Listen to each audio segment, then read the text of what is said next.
Oui, bonjour Monsieur Soral, je voulais avoir votre avis sur un écrivain français qui, à mon avis, est assez peu connu, peu lu maintenant. Il s'appelle Georges Bernanos et j'ai moi-même lu récemment Les cimetières sous la lune, les grands cimetières sous la lune et La France contre les robots. Et j'ai trouvé ça assez rafraîchissant. Donc voilà, j'aurais été curieux d'avoir votre point de vue là-dessus. Voilà, écoutez, bonne continuation. Oui, je ne pense pas que Bernanos soit un auteur peu lu aujourd'hui. Enfin, il est peu lu parce que les gens lisent plus, hein. Particulièrement les jeunes de la génération Z, à mon avis, ils lisent pas grand-chose, hein.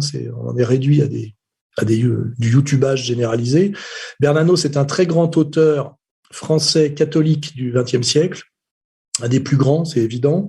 Son questionnement fondamental, c'est comment peut-on être bourgeois et catholique, c'est-à-dire l'incompatibilité du catholicisme avec la bourgeoisie, qui est la vraie question de fond que se pose Bernanos, et d'ailleurs d'autres comme Claudel, hein, il n'est pas le seul.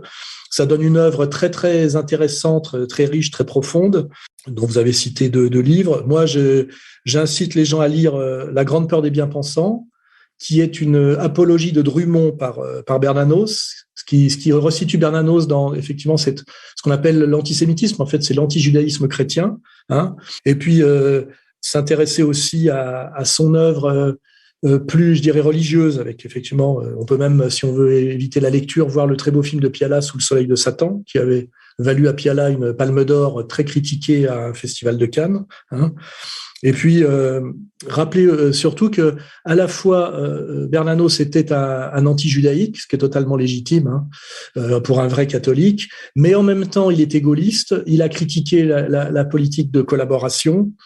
Il a sorti cette phrase qui est très emblématique pour comprendre effectivement même notre pensée à nous, à ER, quand il dit que Hitler a déshonoré l'antisémitisme, c'est-à-dire il fait bien le distinguo entre un judéo-criticisme très catholique, puisque je rappelle que la relation du catholique au juif, c'est la conversion, c'est pas la persécution, c'est essayer de l'amener à la vérité du Christ.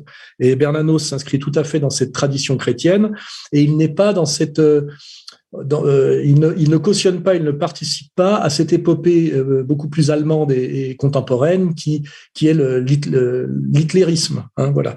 Donc il est à la fois, on va dire, judéo-critique et gaulliste, ce qui est intéressant, hein.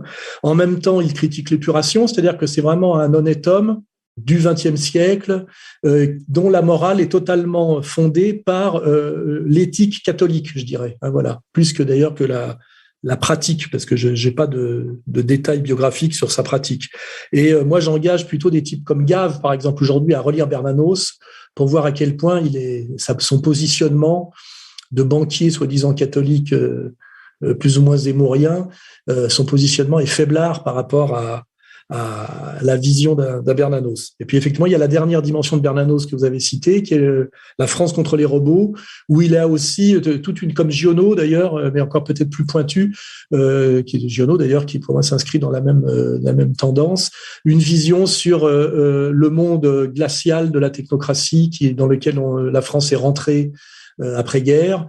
Et donc, il prouve bien qu'on peut être, en étant un catholique, je dirais, conséquent, on peut être à la fois un honnête homme, un visionnaire, et que c'est sans doute d'ailleurs la position la plus raffinée qu'on puisse avoir, d'où regarder le monde contemporain. Voilà, je pense que Bernanos est typiquement l'écrivain qui nous rend fiers, pour des raisons très opératoires, je dirais, d'être catholique.